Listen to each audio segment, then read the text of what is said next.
Good day to and welcome, I'm Ian Balak, and lately I've played about 16 hours of Settlement Survival on my stream. Long story short, it's a nice and fun game if you know what to expect and what's not there. To the long story though. Settlement Survival, as the name suggests, is a survival management game where you manage settlement or a colony of survivors and try to change their wretched village into a prosperous town. Some people might compare this game to Banished, one of the games that was at the start of the genre as one of the most successful ones, and this comparison is definitely in place.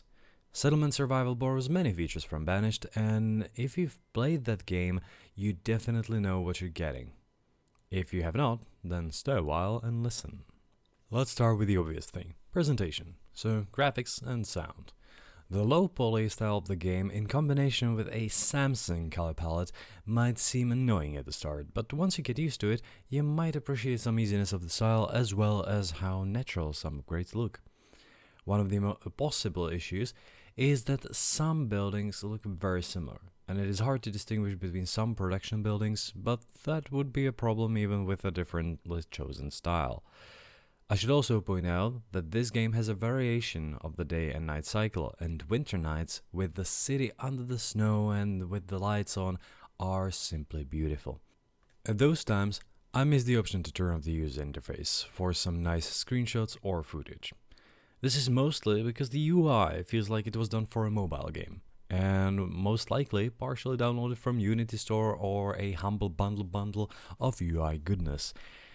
It just does not fit, and some icons seem to be of a different style. It is overall too big, like if it was created for touchscreens and not precise control of standard PC and mouse keyboard.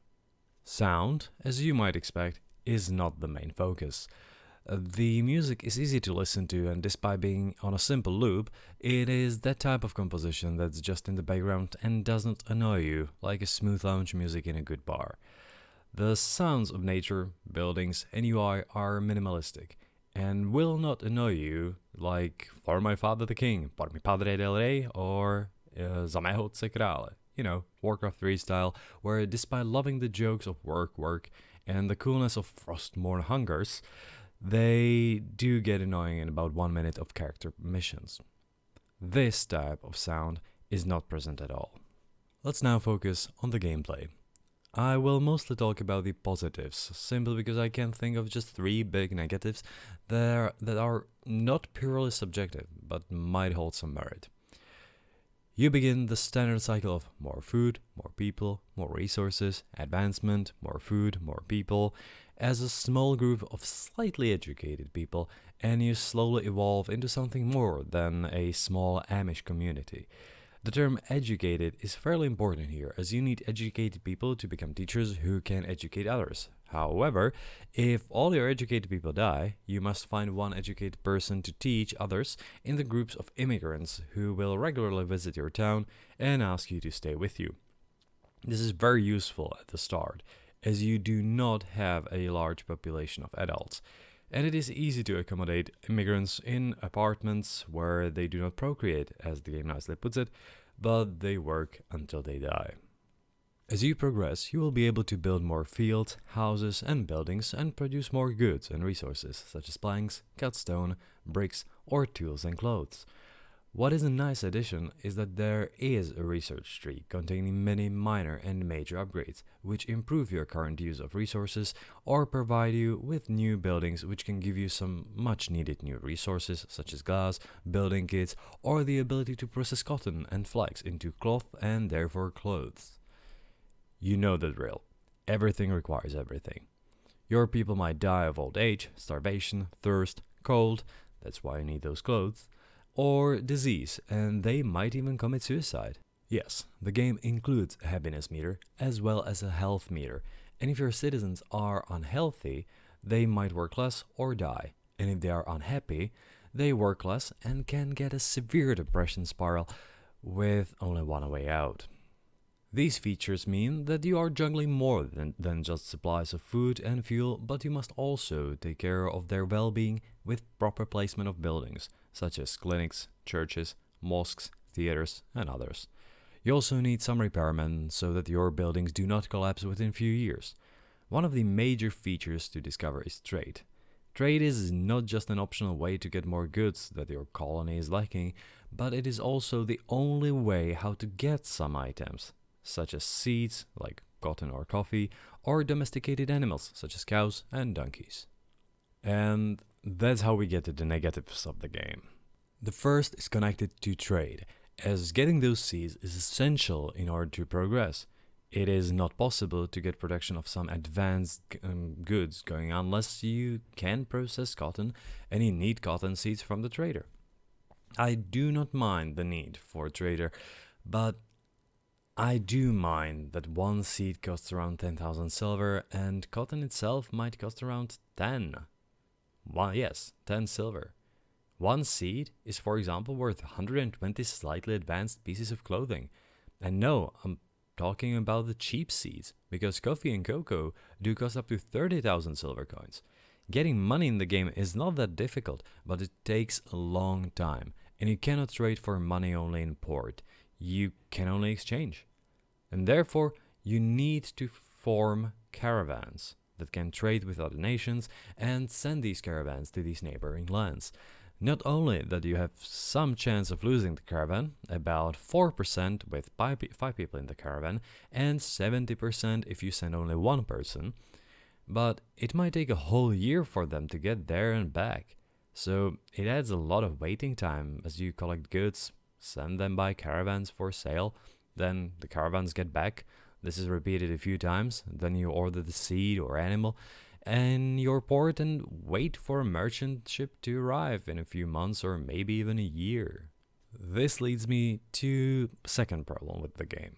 Speed plus 10, which is the fastest, feels like a medium speed, and the game should probably have a plus 20 speed or a dedicated button like Nebuchadnezzar, which allows you to speed up the game 4 times if you hold the button. Plus 40 would allow you to quickly accumulate resources or wait through a part of the year to see whether you did not overdo it with the number of fields and field workers.